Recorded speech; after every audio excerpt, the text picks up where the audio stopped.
Halo, di sini saya akan menjelaskan tentang gender, bias gender, dan juga bentuk-bentuknya. Pertama, gender berbeda dengan seks atau jenis kelamin. Jenis kelamin biologis sejak lahir, sedangkan gender merupakan peran sifat dan tanggung jawab yang dibentuk oleh budaya dan masyarakat.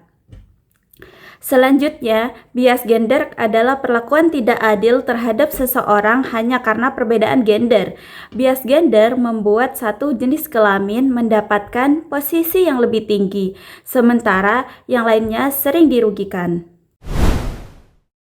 Bentuk-bentuk bias gender diantaranya yaitu yang pertama ada sumber dinasti, yaitu menempatkan salah satu jenis kelamin lebih rendah. Contohnya, hanya laki-laki yang dianggap pantas jadi pemimpin, sedangkan perempuan hanya menjadi pencatat. Yang kedua ada marginalisasi, pengucilan atau pembatasan akses, misalnya perempuan sulit diterima di pekerjaan lapangan karena dianggap tidak mampu. Yang ketiga ada double burden atau beban ganda, beban tanggung jawab berlipat.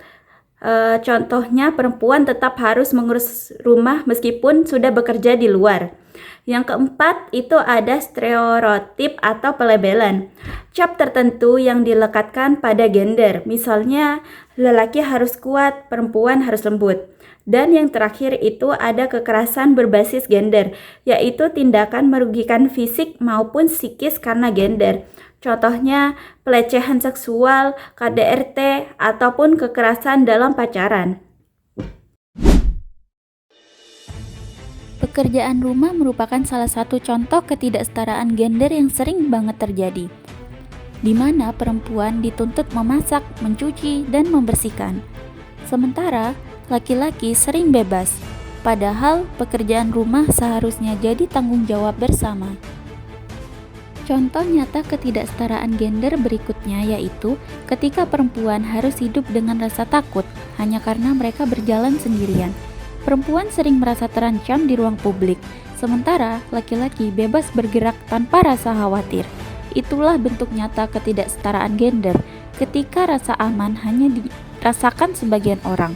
Faktanya perempuan bisa hampir jadi korban hanya karena dia perempuan, dan itu jelas menunjukkan betapa nyata masalah ini.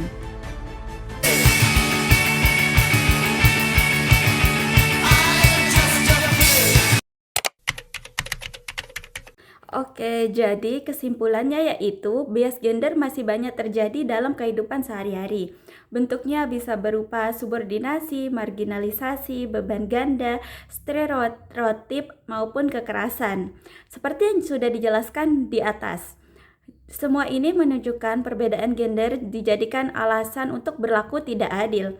Oleh karena itu, penting bagi kita untuk menyadari bahwa laki-laki dan perempuan memiliki hak serta kesempatan yang sama. Dengan memahami dan menghapus bias gender, kita bisa menciptakan kehidupan yang lebih setara dan adil bagi kita semua. Sekian dari saya, terima kasih. Wassalamualaikum warahmatullahi wabarakatuh.